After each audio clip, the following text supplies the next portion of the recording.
नमो नमः। मैं डॉक्टर सुमन यादव, प्रवक्ता संस्कृत, राजकीय कन्या इंटर कॉलेज देवला सहारनपुर से आज की कक्षा में आप सभी का स्वागत करती हूँ।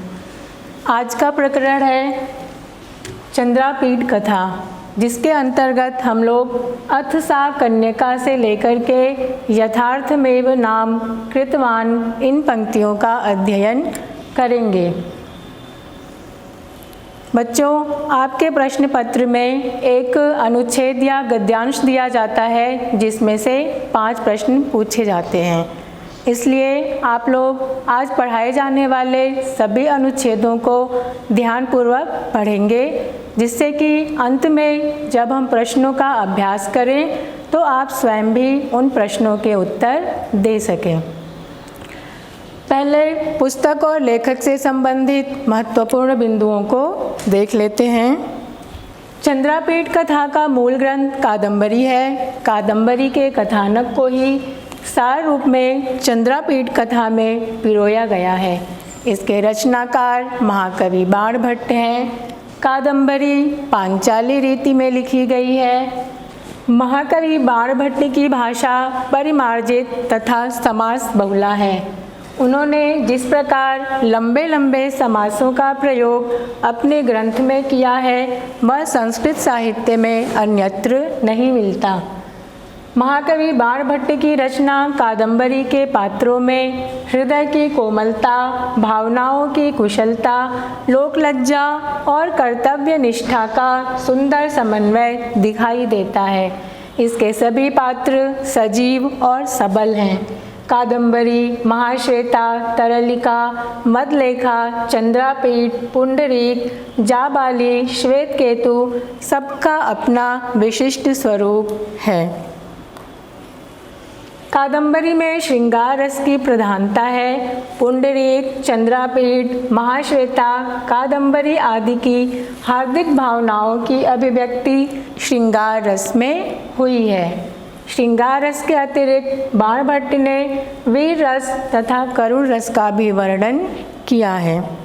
इससे पहले के अनुच्छेद में हम लोगों ने पढ़ा था, दिग्विजय के लिए प्रस्थान करने वाले चंद्रापीठ ने सारी पृथ्वी को जीत लिया और अंत में किरातों की निवास भूमि सुवर्णपुर को भी जीतकर अपनी सेना के साथ विश्राम के लिए कुछ दिन ठहरा।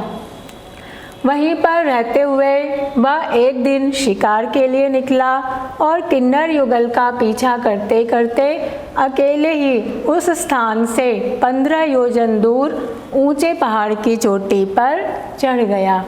बहुत दूर चलने के कारण उसका घोड़ा इंद्रायुध थक चुका था, इसलिए वह जल की खोज में इधर उधर देखता है। तभी उसे हाथियों के कीचड़ से सने हुए पैरों के निशान दिखाई देते हैं।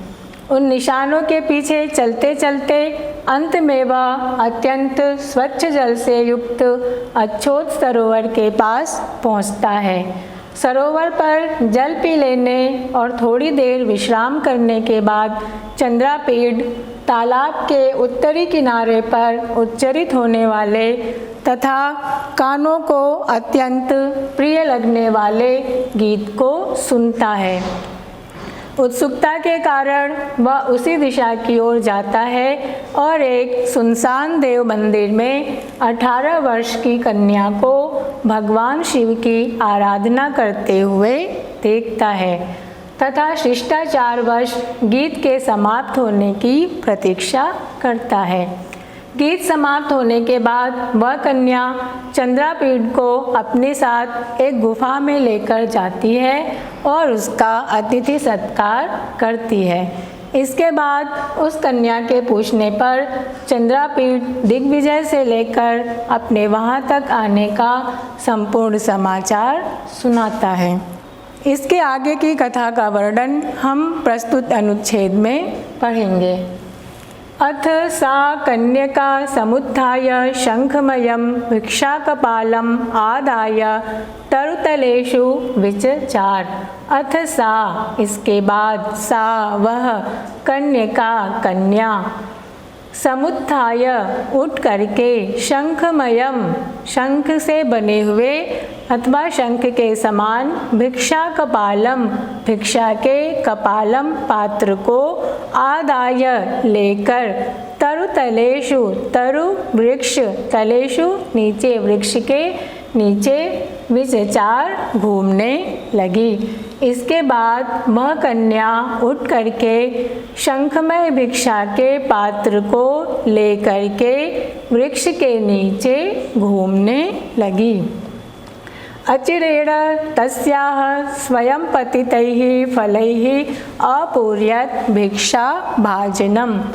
अचिरेण शीघ्र ही तस्याः उसका स्वयं पतितैः गिरे हुए फलैः फलों से अपूर्यत भर गया भिक्षा भाजनम भिक्षा का भाजनम पात्र उसका भिक्षा का पात्र शीघ्र ही स्वयं गिरे हुए फलों से भर गया। आगत्य च तेषाम् उपयोगाय नियुक्तवती चंद्रापीडम।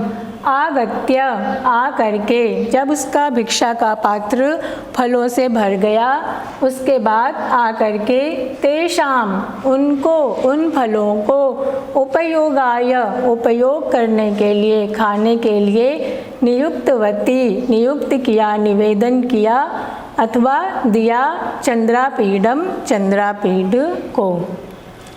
आकर के उन फलों को चंद्रापीड को खाने के लिए दिया। चंद्रापीडस्तु चित्रमिदम आलोकितम अस्माभिः अदृष्टपूर्वम। चंद्रापीडस्तु चंद्रापीड तो चित्रम इदम यह चित्रम आश्चर्य आलोकितम देखा गया अस्माभि हम लोगों के द्वारा अदृष्ट पूर्वम पहले अदृष्ट कभी नहीं देखा गया कि यह आश्चर्य हम लोगों के द्वारा पहले कभी नहीं देखा गया। यत कि व्यपगत चेतना अपि वनस्पतयः सचेतना इव अस्यै भगवत्यै प्रयच्छन्ति फलानि। कि व्यपगत चेतना जिनमें चेतना नहीं है अचेतन होते हुए भी वनस्पतयः वृक्ष सचेतना इव सचेतन के समान अस्यै इन्हें भगवत्यै भगवती को देवी को प्रयच्छन्ति दे रहे हैं फलानी फलों को। कि ये जो वृक्ष है अचेतन है तो अचेतन होते हुए भी ये वृक्ष चेतन की तरह इन भगवती को फलों को दे रहे हैं। इति अधिकतरोपजात विस्मयः उत्थाय तमेव प्रदेशम इंद्रायुधम आनीय।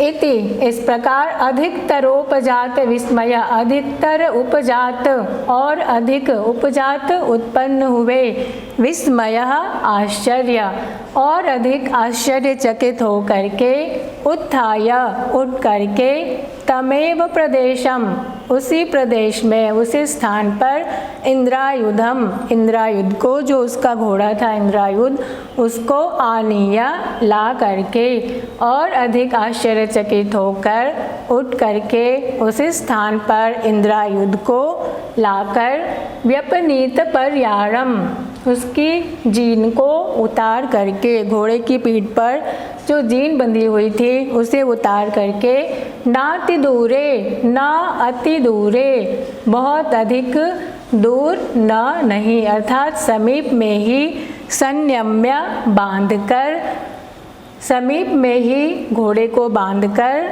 निर्झर जल निर्वर्तित स्नान विधि निर्झर जल झरने के जल से स्नान विधि स्नान की विधि क्रिया को निर्वर्तित पूरा करके झरने के जल से स्नान की क्रिया को पूरा करके अर्थात झरने के जल से स्नान करके तान्यमृत रस स्वादुन्युपभुज्य फलानि तान्यमृत तानि अमृत रस स्वादुनि उपभुज्य तानि उन अमृत रस जैसे स्वादिष्ट फलानि फलों का उपभुज्य उपभोग करके, उन अमृत रस जैसे स्वादिष्ट फलों को खा करके, पीत्वा च पी करके, तुषार शिशिरम प्रस्रवण जलम, प्रस्रवण जलम झरने के, तुषार शिशिरम शीतल जल को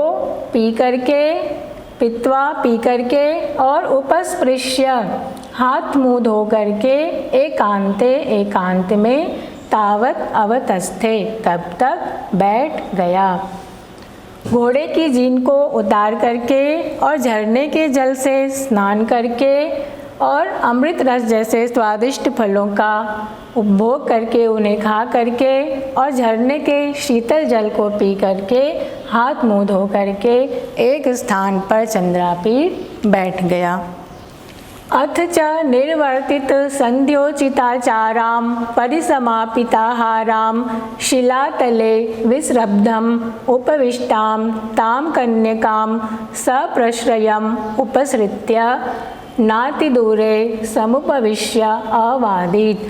अथ इसके बाद निर्वर्तित संध्योचिताचारां, निर्वर्तित संध्योचित आचाराम, आचाराम क्रियाओं को, संध्योचित संध्याकालीन उचित क्रियाओं को निर्वर्तित पूरा कर लेने पर, संध्याकालीन जो भी क्रियाएं की जाती है उन्हें पूरा कर लेने पर, और परिसमापित आहाराम, परिसमापित आहाराम, आहाराम भोजन को परिसमापित समाप्त कर लेने पर, अर्थात भोजन कर लेने के बाद शिलातले, शिलातल पर, विस्रब्धम शांत हो करके, निश्चिंत हो करके, उपविष्टाम बैठी हुई, ताम कन्यकाम उस कन्या के, सप्रश्रयम आदर पूर्वक, उपसृत्य पास जाकर।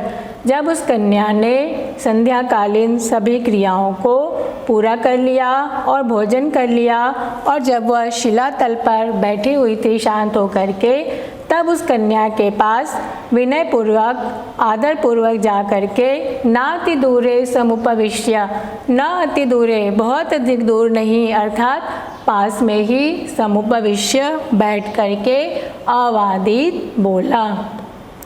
भगवती भवद्दर्शनात् प्रभृति मम महतम कौतुकम अस्मिन् विषये।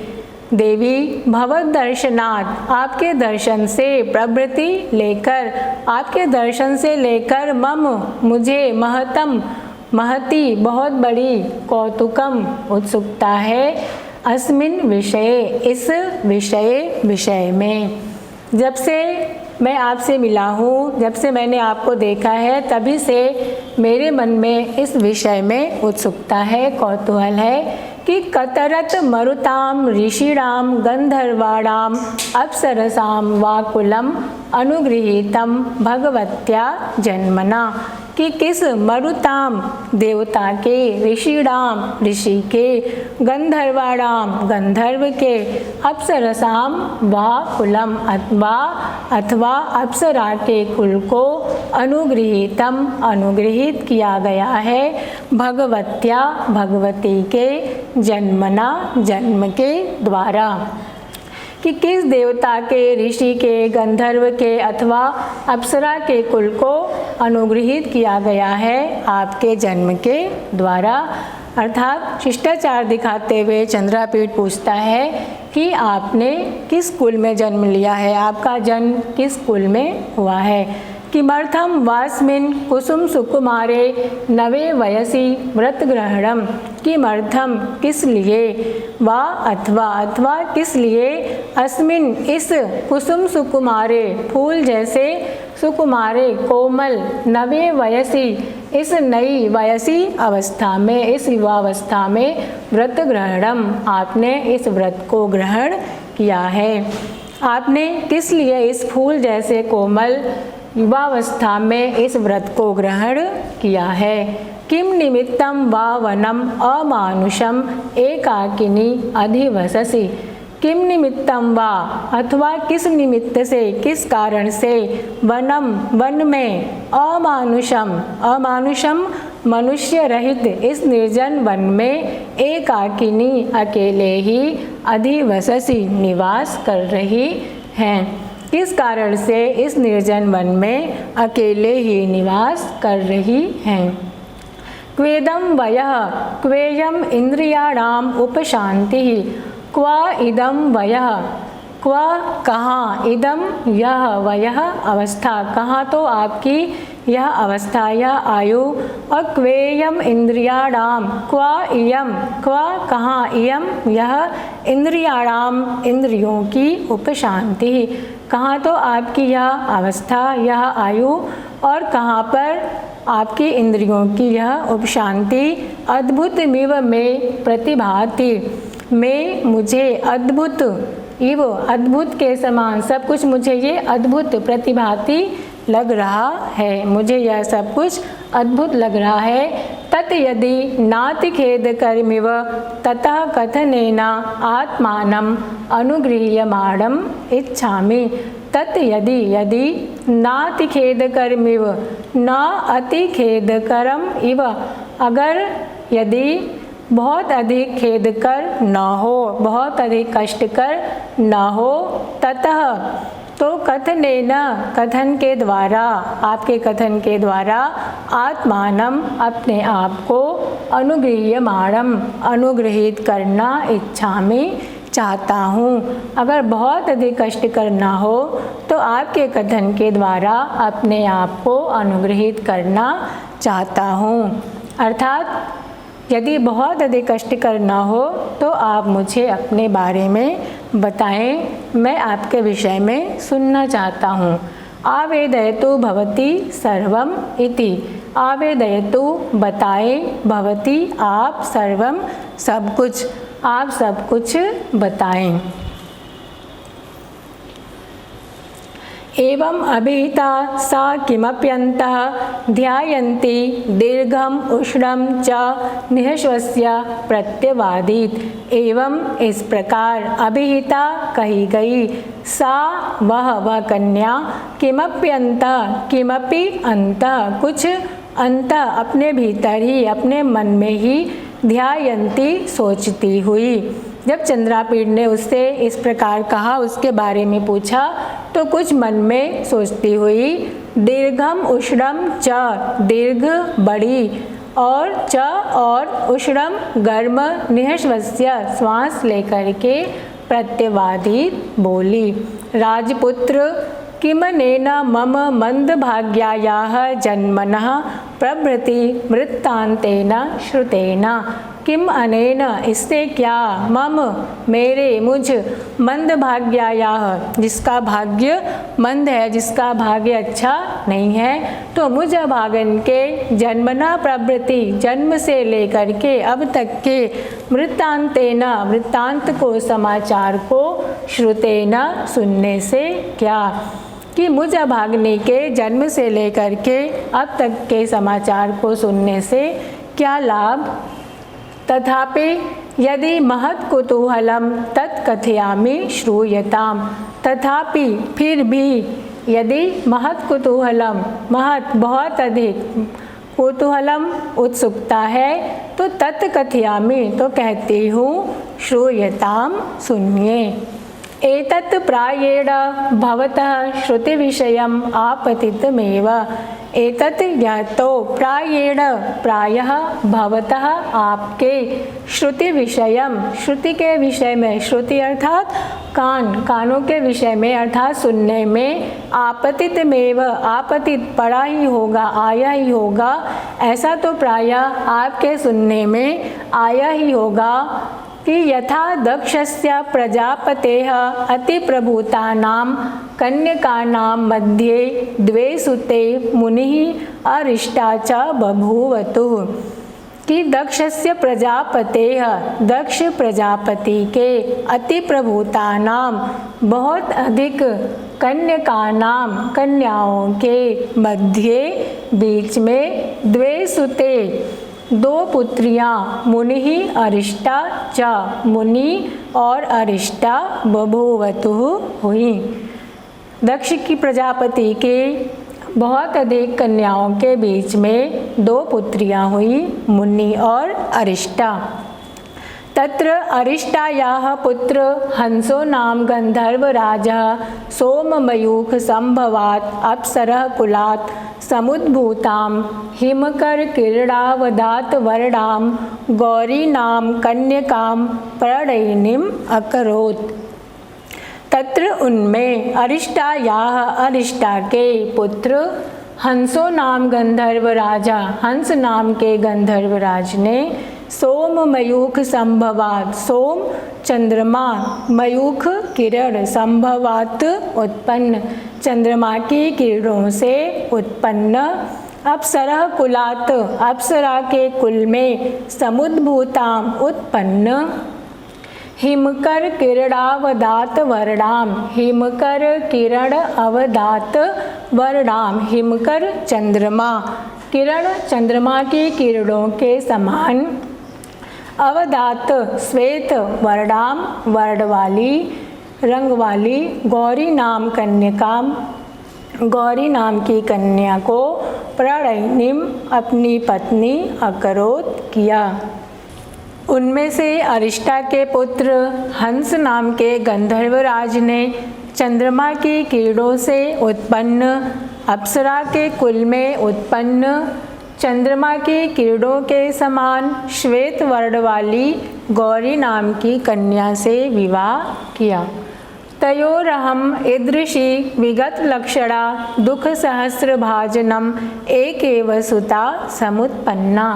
तयोरहम, तयोह अहम, उन दोनों के, अहम मैं, ईदृशी इस प्रकार की, विगत लक्षणा सभी लक्षणों से हीन, सभी शुभ लक्षणों से हीन, दुख सहस्र भाजनम, सहस्र हजारों दुख, दुखों की, भाजनम पात्र, जिसके जीवन में केवल दुख ही दुख है, एक एव सुता, एक ही सुता पुत्री, समुत्पन्ना उत्पन्न हुई।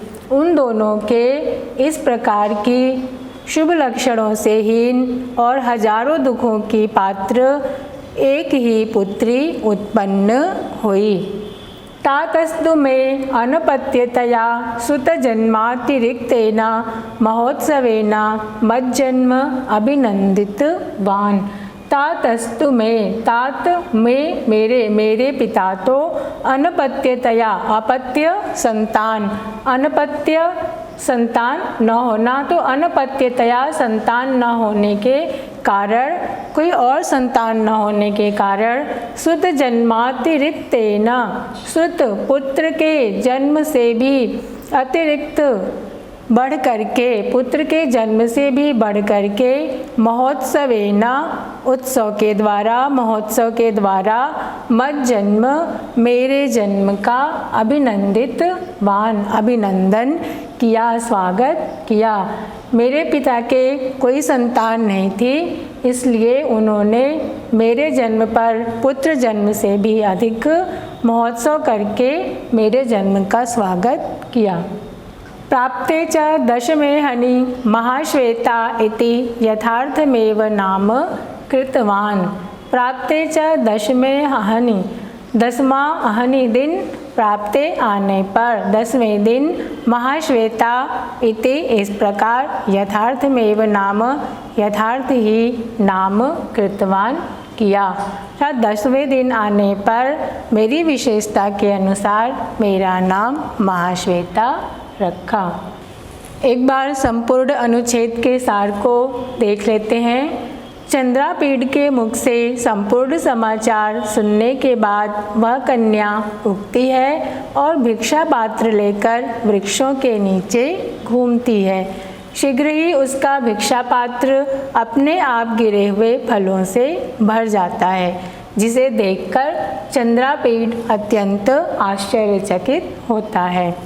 उस कन्या के द्वारा दिए गए अमृत रस जैसे फलों का भोजन करके और झरने का शीतल जल पीने के बाद चंद्रापीड़ अत्यंत ही विनम्रता के साथ उस कन्या के समीप बैठकर उसके जीवन के विषय में पूछता है। उसके द्वारा पूछे जाने पर वह कन्या अपने बारे में बताते हुए कहती है कि प्रजापति दक्ष की 2 पुत्रियां थीं, मुनि और अरिष्टा। उनमें से अरिष्टा के पुत्र हुए राजा हंस। उन्होंने गौरी नाम की कन्या से विवाह किया। उन दोनों के केवल मैं ही एक संतान हुई। कोई दूसरी संतान न होने के कारण मेरे पिता ने मेरे जन्म पर पुत्र जन्म से भी अधिक उत्सव मनाया और 10वें दिन मेरी विशेषता के अनुसार मेरा नाम महाश्वेता रखा। अब गद्यांश पर आधारित प्रश्नों का अभ्यास करेंगे। प्रश्न 1 है, प्रस्तुत गद्यांश किस पुस्तक से उद्धृत है?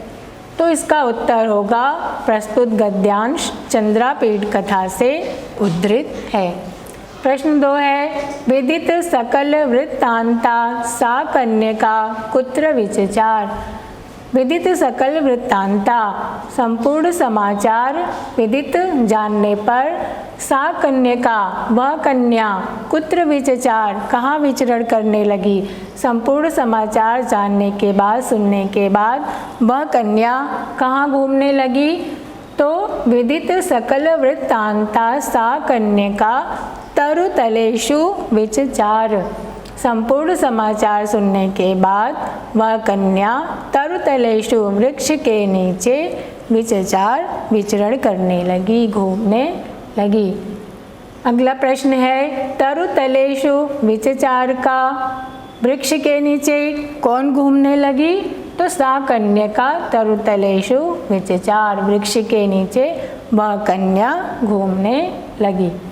अगला प्रश्न है, भिक्षा भाजनम का शाब्दिक अर्थ बताइए। तो इसका उत्तर होगा भिक्षा भाजनम का शाब्दिक अर्थ है भिक्षा पात्र। प्रश्न 5 है, अस्माभि में कौन सी विभक्ति है। तो इसका उत्तर होगा अस्माभि में तृतीया विभक्ति है। प्रश्न 6 है, पित्वा शब्द में प्रयुक्त प्रकृति प्रत्यय बताइए। प्रकृति अर्थात धातु, तो इसमें धातु है पा और प्रत्यय है कत्वा। अगला प्रश्न है, भवद दर्शनात् प्रभृति मम महतम कौतुकम अस्मिन् विषये कस्योक्ति। आपके दर्शन से लेकर मम महतम मुझे महती कौतुकम उत्सुकता है, कौतूहल है, अस्मिन् विषय इस विषय में। तो कस्य उक्ति, कस्य किसकी, उक्ति ही उक्ति है, ये किसका कथन है। तो ये चंद्रापीडस्य उक्ति, चंद्रापीड़ की उक्ति है, चंद्रापीड़ का कथन है, चंद्रापीड़ ने कहा था। प्रश्न 8 है, किम निमित्तम वा वनम अमानुषम एकाकिनी अधिवससि केन एवं कम प्रति उक्ता। किम निमित्तम वावनम, किस कारण से, किस निमित्त से इस अमानुषम मनुष्य रहित निर्जन वन में एकाकिनी अकेले ही अधिवससी निवास कर रही हैं, रह रही हैं। केन किसके द्वारा, एवं कम प्रति किसके प्रति, किससे उक्ता कहा गया है। तो इसका उत्तर है चंद्रापीडेना महाश्वेताम प्रति उक्ता। चंद्रापीड़ के द्वारा महाश्वेता के प्रति कहा गया है, चंद्रापीड़ ने महाश्वेता से कहा है। प्रश्न 9 है, समुपविश्य का शाब्दिक अर्थ बताइए। तो समुपविश्य का शाब्दिक अर्थ है बैठकर। अगला प्रश्न है, किमनेन मम मंदभाग्यायाः जन्मनः प्रभृति वृत्तान्तेन श्रुतेन तथापि यदि महत् कुतूहलं तत् कथयामि श्रूयताम। रेखांकित अंश का हिंदी में अनुवाद कीजिए। आपके प्रश्न पत्र में एक प्रश्न आता है जिसमें वाक्य दिया होता है और उसके नीचे रेखा खींची गई होती है और पूछा जाता है कि इस रेखांकित अंश का अनुवाद कीजिए। तो यहाँ पर भी वैसा ही प्रश्न रखा है मैंने। तो इस रेखांकित अंश का अनुवाद होगा, मुझ अभागिनी की जन्म से लेकर अब तक की कथा सुनने में आपको क्या लाभ होगा। फिर भी यदि आपकी इस विषय में बड़ी उत्कंठा है तो सुनिए।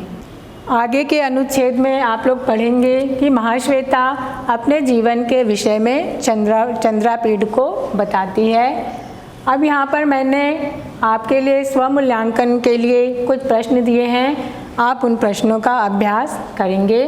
प्रश्न 1 है, अस्य गद्यांशस्य प्रणेता कः। इस गद्यांश के प्रणेता कौन हैं, अर्थात इस गद्यांश को लिखने वाले कौन हैं। पुस्तक और लेखक से संबंधित एक प्रश्न अवश्य पूछा जाता है, या तो इस गद्यांश के लेखक कौन है, रचनाकार कौन है, या यह अनुच्छेद या गद्यांश किस पुस्तक से लिया गया है।